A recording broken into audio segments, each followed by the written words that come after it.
ज़रूरी हैं दूरियां पास आने के लिए। दोस्तों, कहानी को अंत तक अवश्य सुनें क्योंकि यह कहानी बहुत ही रोचक और इमोशनल है। उम्मीद करता हूं कि यह कहानी आप लोगों को बहुत पसंद आएगी और आप लोगों से रिक्वेस्ट है कि वीडियो को लाइक, शेयर और अगर आप चैनल पर नए हैं तो चैनल को सब्सक्राइब अवश्य करें। तो चलिए स्टार्ट करते हैं।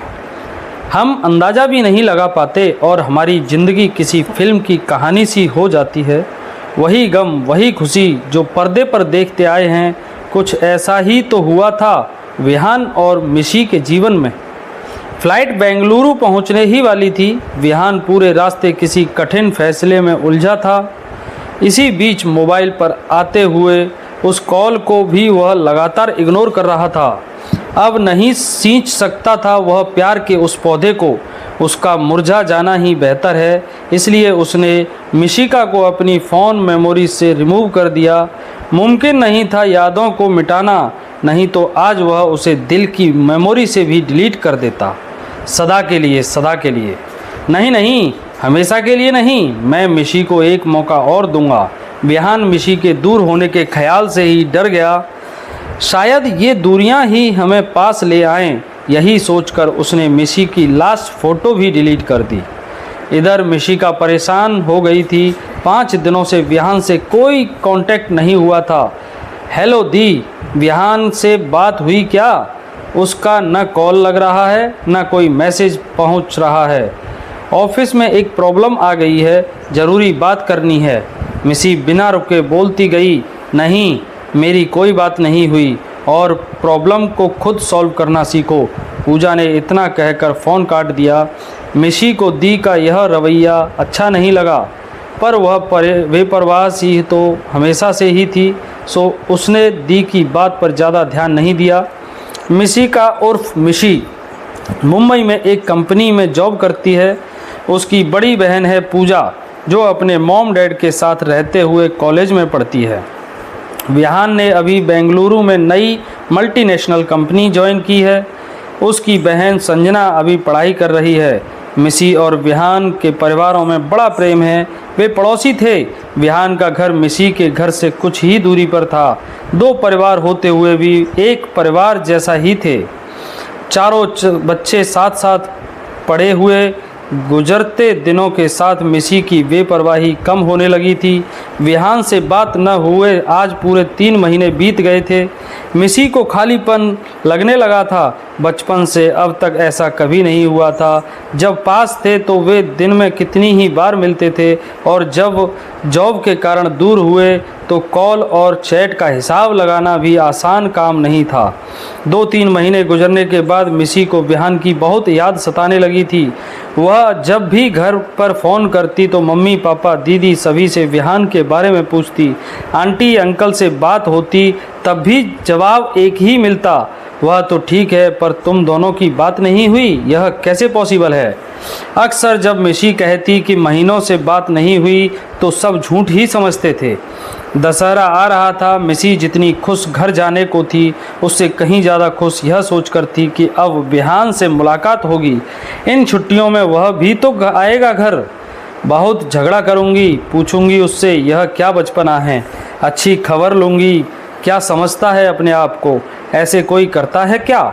ऐसी ही अनगिनत बातों को दिल में समेटे वह घर पहुंची।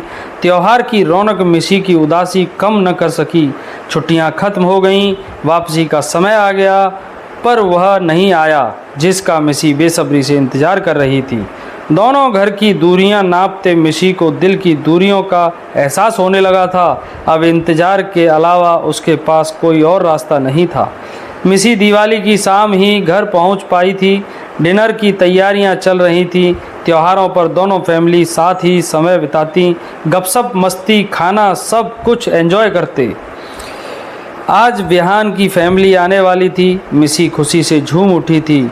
आज तो विहान से बात हो ही जाएगी, पर उस रात जो हुआ उसका मिशी को अंदाज़ा भी नहीं था। दोनों परिवारों ने सहमति से पूजा और विहान का रिश्ता तय कर दिया। मिशी को छोड़ सभी बहुत खुश थे, पर मैं खुश क्यों नहीं हूँ? क्या मैं विहान से प्यार नहीं हम तो बस बचपन के साथी हैं, इससे ज़्यादा तो कुछ नहीं है। फिर मैं आजकल विहान को लेकर इतना क्यों परेशान रहती हूँ? उससे बात न होने से मुझे यह क्या हो रहा है? क्या मैं अपनी ही फीलिंग्स समझ नहीं पा रही हूँ? इसी उधेड़-बुन में रात आंखों में बीत गई थी। किसी से कुछ शेयर किए बिना ही वह वापस मुंबई लौट गई। दिन हो यूं ही बीत रहे थे। पूजा की शादी के बारे में न घर वालों ने आगे कुछ बताया, ना ही मिसी ने पूछा। एक दिन दोपहर को मिसी के फ़ोन पर विहान की कॉल आई। घर की लोकेशन सेंड करो, डिनर साथ ही करेंगे। मिसी करती हूँ के अलावा कुछ न बोल सकी। उसके चेहरे पर मुस्कान बिखर गई थी। उस दिन वह ऑफिस से जल्दी घर पहुंची, खाना बनाकर घर संवारा और खुद को संवारने में जुट गई। मैं विहान के लिए ऐसे क्यों संवर रही हूँ? इससे पहले तो कभी मैंने इस तरह नहीं सोचा। वह सोचने लगी। उसको खुद पर हंसी आ गई। अपने ही सिर पर धीरे से चपत लगाकर वह विहान के इंतजार में भीतर बाहर होने लगी। उसे लग रहा था जैसे वक्त थम गया हो, वक्त काटना मुश्किल हो रहा था। लगभग 8 बजे डोरबेल बजी। मिसी सांसें ऊपर नीचे हो गईं। शरीर ठंडा सा लगने लगा। होठों पर मुस्कुराहट तैर गई। दरवाज़ा खोला। पूरे 10 महीने बाद विहान उसके सामने था। एक पल को वह उसे देखती ही रह गई। दिल की बेचैनी आंखों से निकलने को उतावली हो उठी। विहान भी लंबी समय बाद अपनी मिसी से मिल उसे देखता ही रह गया। फिर मिसी ने ही किसी तरह संभालते हुए विहान को अंदर आने का कहा। मिसी आवाज़ सुन विहान अपनी सुध में वापस आया। दोनों देर तक बैठे, छिप छिप कर एक दूसरे को देख लेते। नज़रें मिल जाने पर यहाँ वहाँ देखने लगते। दोनों ही कोशिश में थे कि उनकी चोरी पकड़ी ना जाए। डिनर करने के बाद जल्दी ही फिर मिलने को कहकर विहान वापस चला गया। उस रात वह विहान से कोई सवाल नहीं कर सकी थी। जितना विहान पूछता रहा वह उतना ही जवाब देती गई। वह खोई रही। विहान को इतने दिनों बाद अपने करीब पाकर जैसे जी उठी थी वह उस रात। विहान एक प्रोजेक्ट के सिलसिले में मुंबई आया था। 15 दिन बीत चुके थे। इन 15 दिनों में विहान और मिशी 2 ही बार मिले। विहान का काम पूरा हो चुका था। एक दिन बाद उसको निकलना था। मिशी विहान को लेकर बहुत परेशान थी। आखिर उसने निर्णय लिया कि विहान के जाने के पहले वह उससे बात करेगी, पूछेगी उसकी बेरुखी का कारण। मिशी अभी इसी उधेड़-बुन में थी। तभी मोबाइल बज उठा। विहान की कॉल थी। हेलो मिशी, ऑफिस के बाद तैयार रहना, बाहर चलना है, तुम्हें किसी से मिलवाना है। किससे मिलवाना है विहान? शाम होने दो, पता चल जाएगा। बताओ तो। समझ लो मेरी गर्लफ्रेंड है। इतना सुनते ही मिशी चुप हो गई। 6 बजे विहान ने उसे पिक किया। मिशी बहुत उदास थी। दिल में हजारों सवाल उमड़ रहे थे। वह कहना चाहती थी कि विहान, तुम्हारी शादी पूजा दी से होने वाली है, यह क्या तमाशा है, पर नहीं कह सकी। चुपचाप बैठी रही। पूछोगी नहीं कौन है? विहान ने कहा। पूछकर क्या करना है, मिल ही लूँगी कुछ देर में, मिशी ने धीरे से कहा। थोड़ी देर बाद वे समुंदर किनारे पहुँचे। विहान ने मिशी को एक जगह इंतज़ार करने को कहा। तुम यहाँ रुको, मैं उसको लेकर आता हूँ। आसमान टिमटिमाते तारों की सुंदर बूटियों से सजा था। समुद्र की लहरें प्रकृति का मन भावन संगीत फिजाओं में घोल रही थीं। हवा मंथर गति से बह रही थी। फिर भी मिशी का मन उदासी के भंवर में फंसा हुआ था।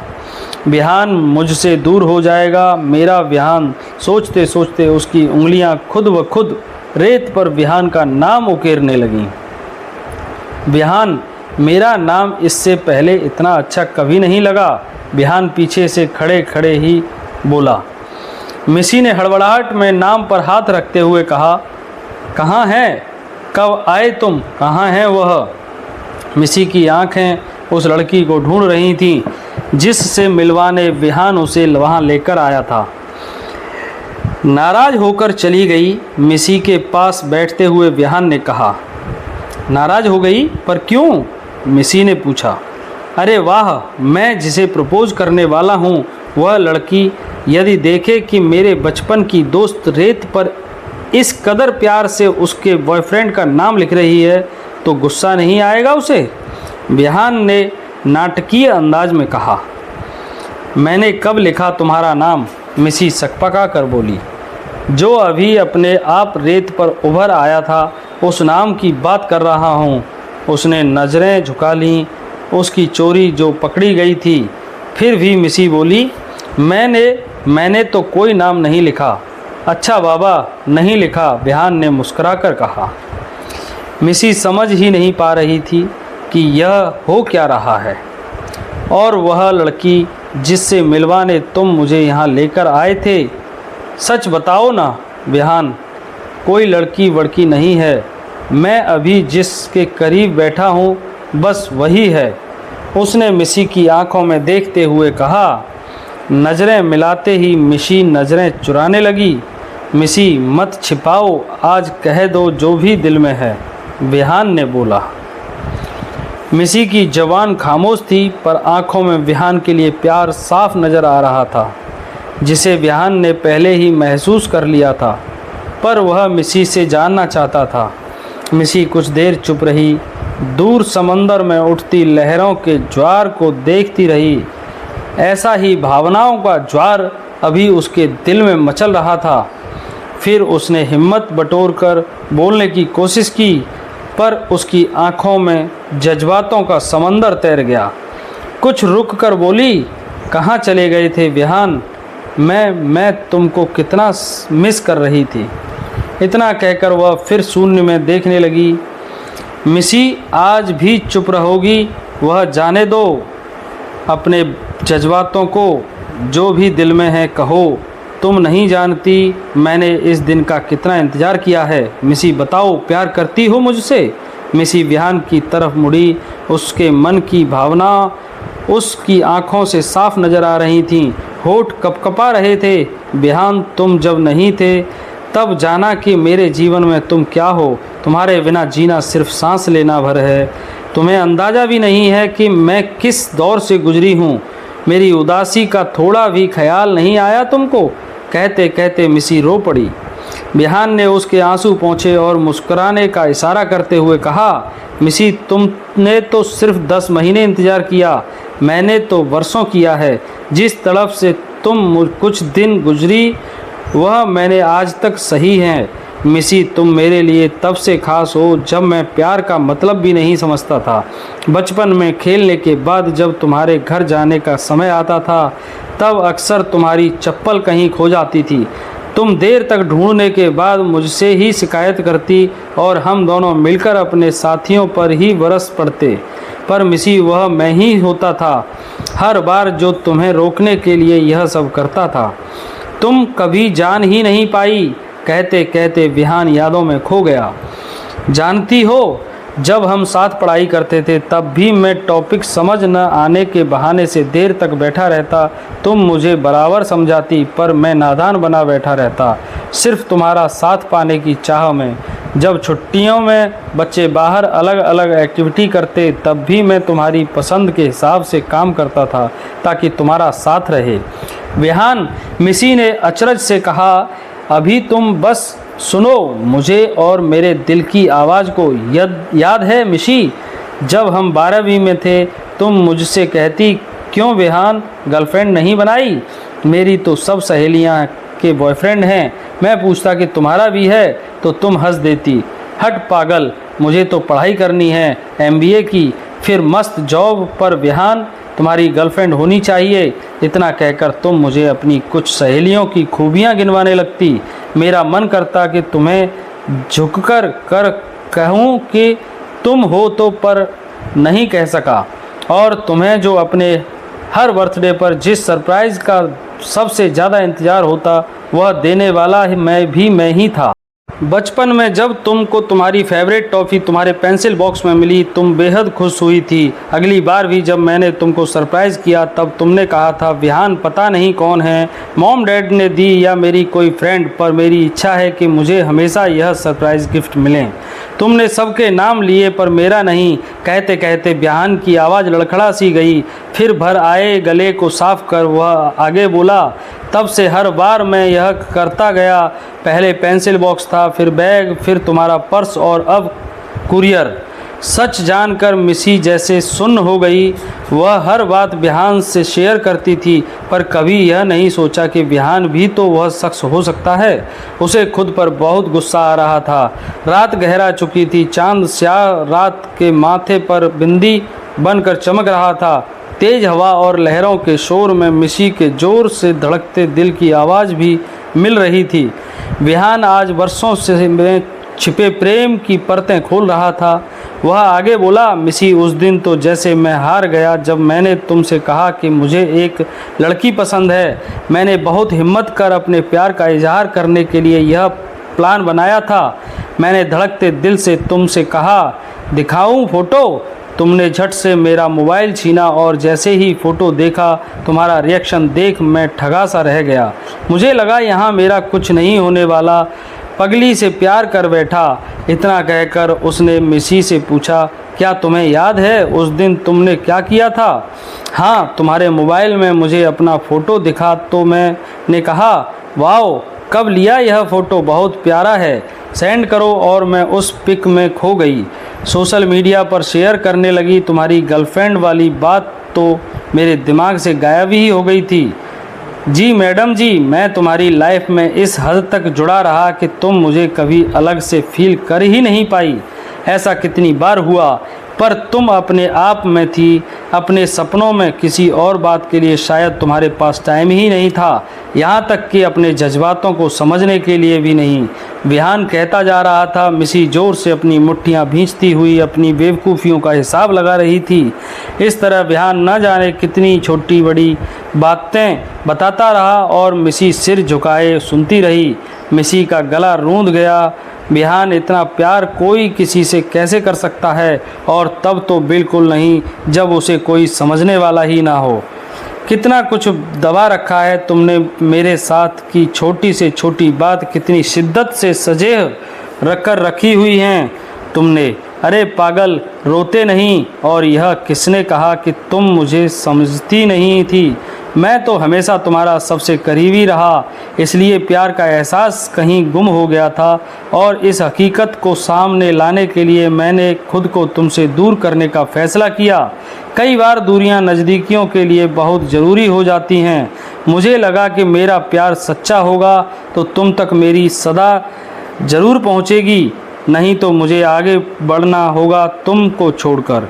मैं कितनी मतलबी थी ना बाबा, तुम बहुत प्यारी तब भी थी और अब भी हो। मिसी के रोते चेहरे पर हल्की सी मुस्कान आ गई।